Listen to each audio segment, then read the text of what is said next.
जय हिंद दोस्तों, स्वागत है आपका गवर्नमेंट एग्जाम प्रिपरेशन चैनल में। आज हम लोग करने वाले हैं यूपी पीसीएस का मॉक टेस्ट 7। 6 टेस्ट जो है अपलोड हो चुके हैं और कुछ टेस्ट जो है यूपी स्पेशल हैं, मतलब कि यूपी विशेष भी हैं। उसको भी आप लोग देख सकते हैं क्योंकि मेंस में भी अब जो है यूपी स्पेशल का वेटेज ज़्यादा बढ़ गया है। सिलेबस चेंज होने के अनुसार मैं बता रहा हूँ। चलिए शुरू करते हैं। आज का पहला प्रश्न, निम्नलिखित समुद्री बंदरगाहों में से कौन सा बाहरी बंदरगाह का एक विशिष्ट उदाहरण है? बाहरी बंदरगाह कहिए चाहे बाह्य बंदरगाह कहिए, एक ही बात है, ठीक है। बाह्य बंदरगाह का उदाहरण है या बाहरी बंदरगाह का उदाहरण है विशाखापट्टनम है, हल्दिया है, तूतीकोरिन है, कोची है। तो इसका उत्तर हो जाएगा वन का, हो जाएगा बी, यानी कि हल्दिया बंदरगाह जो है बाह्य बंदरगाह यानी कि बाहरी बंदरगाह का उदाहरण है। बाह्य बंदरगाह क्या होता है? देखिए, जो तट होता है, तट के मैक्सिमम बंदरगाह अंदर ही होते हैं, जैसे ये बना हुआ है। लेकिन कुछ बंदरगाह जो है बाहर होते हैं, बाहर ये बने होते हैं, जिससे तट अंदर की तरफ नहीं धंसा होता है। वैसे बंदरगाह को जो है बाहरी बंदरगाह कहते हैं, उसमें से हल्दिया है। चलिए आगे बढ़ते हैं, प्रश्न संख्या 2 पे आते हैं। निम्नलिखित में से कौन सा कथन सही है? ध्यान रखिएगा, सही की बात हो रही है, ठीक है, सही की बात हो रही है, सही चूज करना है आपको। तो भारत में सर्वाधिक कोयला गोंडवाना क्षेत्र से पाया जाता है, ठीक है। थोड़ा सा हिस्ट्री की जानकारी होगी या ज्योग्राफी हल्का बहुत पढ़े होंगे तो गोंडवाना क्षेत्र के बारे में जानते होंगे। तो भारत में सर्वाधिक कोयला जो है गोंडवाना क्षेत्र से प्राप्त होता है। बिटुमिनस कोयले का मुख्यतः गोंडवाना क्षेत्र से पाया जाता है, ठीक है। जो बिटुमिनस कोयला है मुख्यतः कहाँ से पाया जाता है? गोंडवाना क्षेत्र से पाया जाता है। बिटुमिनस कोयले में सल्फर की मात्रा क्या होती है? न्यूनतम होती है। तो ये बताना कि इसमें से कौन सा सही है। तो ये कोड दिए हुए हैं, 1 और 2 सही है कि 3 और 4 सही है कि 2 और 3 सही है कि ऊपर के सभी सही हैं। तो इसका उत्तर हो जाएगा डी, यानी कि ऊपर के सभी सही हैं। फिर से प्रश्न को देख सकते हैं और ऐसे प्रश्नों में जो है याद कर लिया जाता है एक एक स्टेटमेंट को, क्योंकि एक प्रश्न या एक ऑप्शन बना के भी आ सकता है, क्या गलत है क्या सही है, मैचिंग कुछ भी आ सकता है। तो इसलिए जो है जो चीज़ें सही होती है ऐसे प्रश्नों में याद कर लिया जाता है, ठीक है। भारत में सर्वाधिक कोयला जो है गोंडवाना क्षेत्र में पाया जाता है, ये सही है। बिटुमिनस कोयला मुख्यतः जो है गोंडवाना क्षेत्र से पाया जाता है, ये भी सही है। और बिटुमिनस कोयले में सल्फर की मात्रा क्या होती है? न्यूनतम होती है। एग्जाम की पॉइंट में कुछ देख लेते हैं इसके बारे में। अब देखिए, जो बिटुमिनस कोयले की संरचना होती है उसमें लगभग की बात हो रही है वजन के आधार पर। कार्बन जो है 84.4% पाया जाता है, हाइड्रोजन जो है 5.4%, ऑक्सीजन 6.7%, नाइट्रोजन जो है 1.7% और सल्फर जो है 1.8%। ये लगभग संरचना है। तो आप देख सकते हैं कि नाइट्रोजन और सल्फर जो है लगभग बराबर पाए जा रहे हैं। तो इसलिए जो है तीसरा ऑप्शन भी हमारा सही था, बाकी 2 ऑप्शन तो सही थे ही थे। आगे बढ़ते हैं, प्रश्न संख्या 3 पे आते हैं। निम्नलिखित में से कौन सी मिसिसिपी नदी की सहायक नदियां हैं? ठीक है, जो मिसिसिपी नदी है उसमें से कौन सी जो है सहायक नदी है? एक है या कई हैं? देख सकते हैं ऑप्शन है, रेड नदी है, नेल्सन नदी, ओहियो नदी, आकस नदी, या अब इसमें ये कोड दिया हुआ 1 2 3 है, 1 3 4 है कि 2 और 4 है या ऊपर के सभी हैं। तो तीसरे प्रश्न का उत्तर हो जाएगा बी, यानी कि 1 3 और 4, यानी कि रेड नदी, ओहियो नदी और आर्कसस नदी जो है ये मिसिसिपी नदी क्या है? सहायक नदियां हैं। नेल्सन नदी नहीं है। कुछ और जान लेते हैं इसके बारे में। आर्कसस हो गया, इलिनोइस हो गया, मिसौरी हो गया, ओहियो हो गया और रेड नदी मिसिसिपी नदी क्या है? प्रमुख सहायक नदियों में से एक है। तो इस चीज़ को याद रखना है आपको, चाहे जैसे भी याद करिए, प्रैक्टिस करते रहिए, याद हो जाएगा। याद हुआ कि नहीं? प्रश्न संख्या 4 पे आते हैं। निम्नलिखित में से किस कृषि पद्धति के अंतर्गत कृषि भूमि को 2 या अधिक वर्षों के लिए चारागाह के रूप में रखा जाता है? निम्नलिखित में से किस कृषि पद्धति के अंतर्गत कृषि भूमि को 2 या अधिक वर्षों के लिए चारागाह के रूप में रखा जाता है?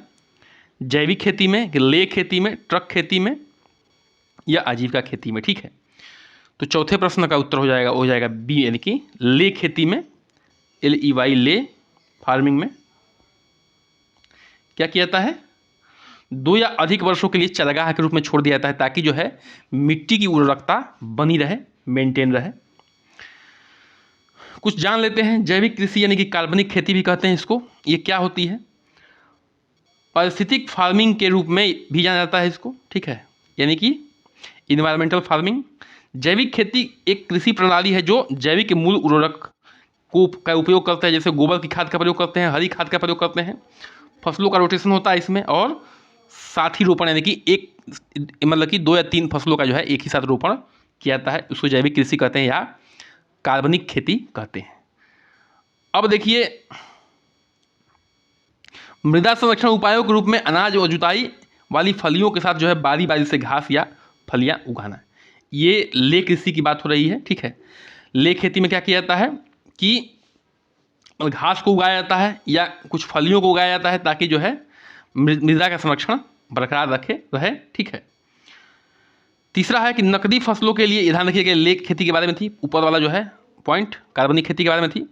अब ये ट्रक खेती के बारे में है। नकदी फसल के रूप में फलों और सब्जियों और फूलों की अपेक्षाकृत छोटे पैमाने पर उत्पादन करने वाले एक बाजार उद्यान अक्सर उपभोक्ताओं और रेस्तरां के सीधे बेच दिया जाता है। यानी कि ऐसी खेती जो कि किसके लिए होती है, मतलब कि नकदी खेती होती है। इसमें क्या होता है कि फलों की खेती होती है, सब्जियों की खेती होती है, डायरेक्ट जो है उपभोक्ता तक पहुंचाया जाता है ट्रक के माध्यम से या गाड़ियों के माध्यम से, और रेस्टोरेंट में पहुंचाया जाता है। ऐसे खेती को क्या कहते हैं, ट्रक फार्मिंग कहते हैं, ट्रक फार्मिंग। ठीक है, आगे बढ़ते हैं, प्रश्न संख्या 5 पे आते हैं।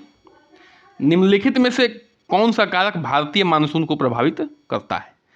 भारतीय मानसून को कौन प्रभावित करता है? इनमें से जेट धारा, एल नीनो, ग्लोबल वार्मिंग या ऊपर के सभी? तो 5वें प्रश्न का उत्तर हो जाएगा डी, यानी कि जेट धारा, एल नीनो और ग्लोबल वार्मिंग तीनों जो है किसको प्रभावित करते हैं? भारतीय मानसून को, यानी कि वर्षा ऋतु जो आती है, मानसून आती है, उसको जो है प्रभावित करते हैं। आगे बढ़ते हैं, प्रश्न संख्या 6 पे आते हैं। निम्नलिखित में से कौन सी सूची जो है सीधे सुमेलित नहीं है? कौन सी सूची जो है सुमेलित नहीं है? ये कोल माइंस दिया हुआ है और ये प्लेसेस यानी कि स्थान दिया हुआ है। तो ये कोल माइंस की सूची है और नीचे जो है राज्य दिए हुए हैं। तो बताइए कौन सी जो है सही सुमेलित नहीं है? सुहागपुर जो है मध्य प्रदेश में है, बिल्कुल सही है। कर्णपुरा जो है झारखंड में है, बिल्कुल सही है। झिलीमिली जो है छत्तीसगढ़ में, बिल्कुल सही है। कैंपटी जो है कर्नाटक में है, ये सही नहीं है, ये सही नहीं है। तो इसका उत्तर डी हो जाएगा, यानी कि जो सही नहीं है वो उत्तर हो जाएगा। बाकी जो है इसको आपको याद रखना है, सुहागपुर मध्य प्रदेश में, कर्णपुरा झारखंड में और झिलीमिली जो है छत्तीसगढ़ में है। ये सब क्या है, कोल माइंस है। कैंपटी कहाँ है? तो कैंपटी जो है महाराष्ट्र में है। ठीक है, कैंपटी कहाँ है? महाराष्ट्र में है। आगे बढ़ते हैं, प्रश्न संख्या 7 पे आते हैं। निम्नलिखित में से किस प्रकार की मिट्टी आयरन और एल्यूमिनियम से समृद्ध होती है? जो भी ऑप्शन दिया हुआ है, इसमें से कौन सी मिट्टी जो होती है आयरन से और एल्यूमिनियम से समृद्ध होती है? जलोढ़ मिट्टी होती है, काली मिट्टी, इसको रेगड़ मिट्टी भी कहते हैं, लेटराइट मिट्टी या पिट मिट्टी? तो 7वें का उत्तर हो जाएगा, वो हो जाएगा सी, यानी कि लेटराइट मिट्टी जो होती है वो आयरन और एल्यूमिनियम से क्या होती है, समृद्ध होती है, इनरिच्ड होती है। ठीक है, कुछ जान लेते हैं इसके बारे में। लेटराइट मिट्टी आमतौर पर लोहे और एल्युमिनियम से क्या होती है, समृद्ध होती है। इसमें नाइट्रोजन की, पोटास की, चूने की और कार्बनिक पदार्थों की क्या होती है, कमी होती है। ध्यान रखना है, नाइट्रोजन, पोटास, चूना, कार्बनिक पदार्थों की क्या होती है, कमी होती है। लेकिन लेटराइट मिट्टी में लोहे और एल्युमिनियम क्या होती है, प्रचुरता होती है। ये इनरिच्ड होता है अंग्रेजी में बोले तो। ठीक है, आगे बढ़ते हैं, प्रश्न संख्या 8 पे आते हैं। नाबार्ड के संबंध में, NABARD के संबंध में सही कथन चयन है, कौन सा है? ठीक है, चयन करना है आपको, सही कथन का चयन करना है नाबार्ड के संबंध में। नाबार्ड की स्थापना जो है 1982 में के संसद के अधिनियम द्वारा की गई थी। कब की गई थी? 1982 के संसद अधिनियम द्वारा की गई थी। यह केवल कृषि के लिए ऋण सुविधा प्रदान करता है। ध्यान रखिएगा, केवल कह रहा है, जब केवल हो तो थोड़ा सतर्क हो जाया करिए। ठीक है, तो इसमें कौन सही है? एक सही है, दो सही है, एक या दोनों सही है कि कोई नहीं सही है? तो 8वें का उत्तर हो जाएगा ए, यानी कि केवल एक जो है ये सही है, दूसरा सही नहीं है ऑप्शन स्टेटमेंट। तो इसके बारे में कुछ जान लेते हैं। इसके कार्यों में कृषि ऋण संस्थागत विकास तो है ही, ठीक है, गैर कृषि क्षेत्र जैसे वित्तीय समावेशन, नवीन सूक्ष्म वित्त और अनुसंधान एवं विकास को शामिल किया गया है। किसमें? नाबार्ड जो है कृषि के ऋण देने के साथ साथ गैर कृषि क्षेत्र जैसे वित्तीय समावेशन हो गया, नवीन सूक्ष्म वित्त और अनुसंधान एवं विकास को भी ये शामिल करता है अपने ऋण में, समावेशन में। आगे बढ़ते हैं, प्रश्न संख्या 9 पे आते हैं। राष्ट्रीय शेयर बाजार का मुख्य प्रवर्तक है, ठीक है, राष्ट्रीय शेयर बाजार का मुख्य प्रवर्तक का मतलब होता है प्रमोटर। प्रमोटर, ठीक है। प्रमोटर कौन है? आईसीआईसीआई है, आईडीबीआई है, एसबीआई है या आरबीआई है? तो 9वें का उत्तर हो जाएगा बी, यानी कि आईडीबीआई है। ध्यान रखिएगा, आरबीआई करके मत कर दीजिएगा, ठीक है। तो आईडीबीआई जो है राष्ट्रीय शेयर बाजार का क्या है? मुख्य प्रवर्तक है। इसको देख लेते हैं। फिरवानी समिति या फेरवानी समिति की सिफारिशों पर 1991 में राष्ट्रीय शेयर मार्केट बाजार की स्थापना की गई थी। किसके संस्तुति पे? फिरवानी समिति के संस्तुति पे जो है 1991 में राष्ट्रीय शेयर बाजार की स्थापना की गई थी। आईडीबीआई जो है राष्ट्रीय शेयर बाजार का क्या है? मुख्य प्रवर्तक है, यानी कि प्रमोटर है आईडीबीआई।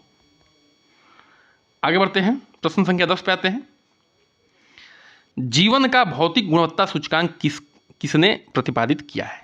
जीवन का भौतिक गुणवत्ता सूचकांक किसने प्रतिपादित किया है? एडम स्मिथ साहब ने, अमर्त्य सेन जी ने, मॉरिस डिमारी साहब ने या जॉन एडम्स ने?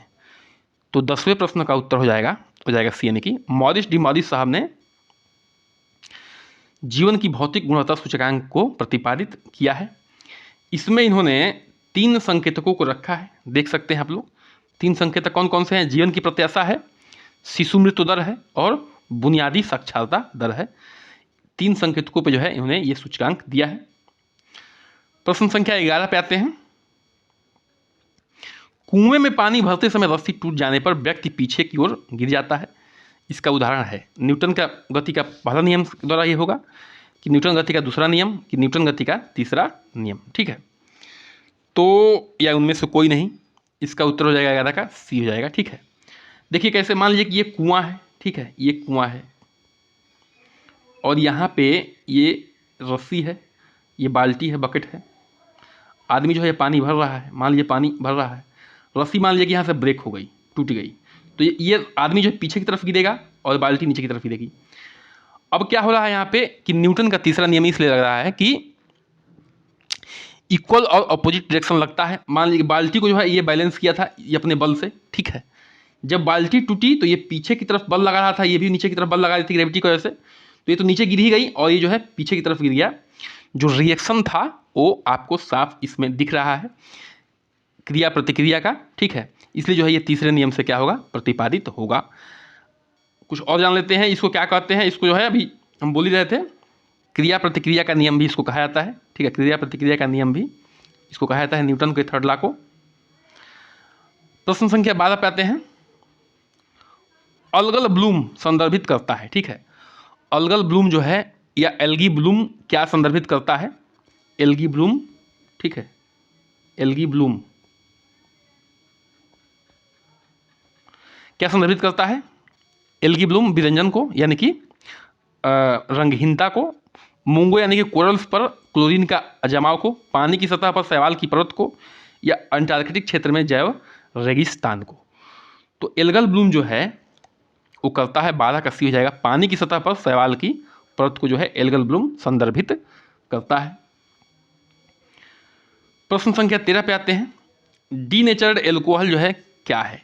इथेनॉल है, इथेनॉल प्लस ब्यूटेनॉल है, इथेनॉल प्लस मेथेनॉल है या मेथेनॉल प्लस ब्यूटेनॉल है? तो 13 का हो जाएगा सी, यानी कि इथेनॉल प्लस मेथेनॉल है। देखिए जो इथेनॉल होता है ये क्या होता है? पीने योग्य शराब होता है, पीने योग्य शराब होता है। लेकिन जब इसमें मेथेनॉल बन जाता है, जैसे जब चोरी छुपे लोग बनाते हैं तो कहते हैं ना जहरीली शराब बन गई, तो उसमें क्या होता है? मेथेनॉल का प्रोडक्शन हो जाता है, तब क्या बन जाता है? ये डीनेचर्ड एल्कोहल बन जाता है और ये बन जाती है जहरीली शराब। क्या बन जाती है? जहरीली शराब, जिसके पीने से बहुत लोग की क्या हो जाती है? मृत्यु हो जाती है। आपने पहले जो है अखबारों में पढ़ा होगा कि जहरीली शराब पीने से इतने लोग की मौत, तो उसमें क्या बन गया था? उनको बनाने में समस्या हो गई थी और ये मिथेनॉल का प्रोडक्शन हो गया था, ठीक है। तो ध्यान रखिएगा, जो भी पीते होंगे लोग उनको जो है ऐसी जगहों से खरीदना है, ब्रांडेड जगहों से जहाँ पे सही तरीके से शराब का क्या होता है? प्रोडक्शन होता है, ठीक है। तो इथेनॉल प्लस मिथेनॉल जो है क्या है? ये डीनेचर्ड एल्कोहल है, जिसको जहरीली शराब भी कहते हैं। प्रश्न संख्या 14 पे आते हैं। किस विधि द्वारा जो है ठोस पदार्थों में ऊष्मा का एक स्थान से दूसरे स्थान पर संचरण होता है? किस विधि द्वारा ठोस पदार्थों में ऊष्मा का एक स्थान से दूसरे स्थान पर संचरण होता है? संवहन विधि द्वारा, विकिरण द्वारा, चलन द्वारा, या इनमें से कोई नहीं। तो 14वां का हो जाएगा सी, यानी कि चालन विधि द्वारा होता है। देखिए ठोस पदार्थ जो होते हैं, जो ठोस होता है वो क्या होता है, ठोस मान लीजिए कि ठोस पदार्थ है, उसके जो अणु होते हैं एकदम करीब करीब होते हैं, एकदम नज़दीक, ठीक है, एकदम नज़दीक होते हैं। अब क्या होता है इसमें कि जब हीट होता है, जैसे मान लीजिए कि ये लोहे का राड का वो है, ठीक है, मॉलिक्यूल्स है। मान लीजिए यहाँ पे आपने मोमबत्ती जला दिया, ठीक है, मोमबत्ती जला दिया, तो ये हीट होगा, तो जो इसके अणु हैं ये जो है पानी की तरह यहाँ से उछल के यहाँ नहीं जाएंगे। ये क्या करेंगे, इसको हीट देंगे, ये इसको देगा, फिर ये इसको देगा, फिर इसको देगा, इसको देगा, ये जो है इस तरह से बढ़ता जाएगा। इसी विधि को क्या कहते हैं, चालन विधि कहते हैं, ठीक है। तो ठोस में जो है ऊष्मा का संचरण जो है किससे होता है, चालन विधि द्वारा होता है। आगे बढ़ते हैं आज के अंतिम प्रश्न पे। सुनाद के सिद्धांत पर कार्य करता है, ठीक है, सुनाद जो है किस सिद्धांत पर काम करता है। सुनाद जो है देखिए आपने समुद्र में जो है ये क्या देखिए बता रहे हैं, समुद्र है और यहाँ पे मान लीजिए कि बड़ी सीप है, ठीक है। अब यहाँ पे एक सुनाद डिवाइस लगा होता है, मान लीजिए कि यहाँ पे डिटेक्ट करना है कि कितना गड्ढा है, ठीक है। तो यहाँ पे मान लीजिए कि ये गया सुनाद वेव, ठीक है, और यहाँ से टकरा के फिर यहाँ पे गया ये, और डिटेक्ट कर देगा कि जो है कितनी गहराई पे हम लोग चल रहे हैं, हमारे नीचे समुद्र की कितनी गहराई है, ठीक है। तो ये किस सिद्धांत पे काम करता है, अपश्रव्य, ठीक है, अपश्रव्य यानी कि इंफ्रासाउंड तरंगों के परावर्तन पर, श्रव्य तरंगों के अपवर्तन पे यानी कि सोनिक, ठीक है, वेब के, या अल्ट्रासोनिक तरंगों के परावर्तन पे यानी कि अल्ट्रासोनिक के वेब के परावर्तन पर, या इलेक्ट्रॉन की तरंग प्रकृति पर। तो 15 का हो जाएगा सी, यानी कि अल्ट्रासोनिक तरंगों के परावर्तन पे यह काम करता है, ठीक है। कौन, सुनार। ध्यान रखिएगा सुनार जो है ये सिप है और इसमें सुनार डिवाइस लगा हुआ है, यहाँ पे डिटेक्टर होता है। ये जाने के बाद जो है यहाँ परावर्तन के बाद जो है अल्ट्रासोनिक वेव के तरंगों का परावर्तन होता है और उसको डिटेक्ट करके जो है यहाँ की गहराई या कैसी वस्तु है ये पता लगाया जाता है। सुनार का फुल फॉर्म जान लीजिए, साउंड नेविगेशन एंड रेंजिंग। क्या है, साउंड नेविगेशन एंड रेंजिंग जो है इसका फुल फॉर्म है। इसी के साथ जो है चैनल का सब्सक्राइब कर दीजिए, लाइक करिए, शेयर करिए, कमेंट करिए और बताइए सेशन कैसा लग रहा है। बने रहिए हमारे साथ। नमस्कार, जय हिंद।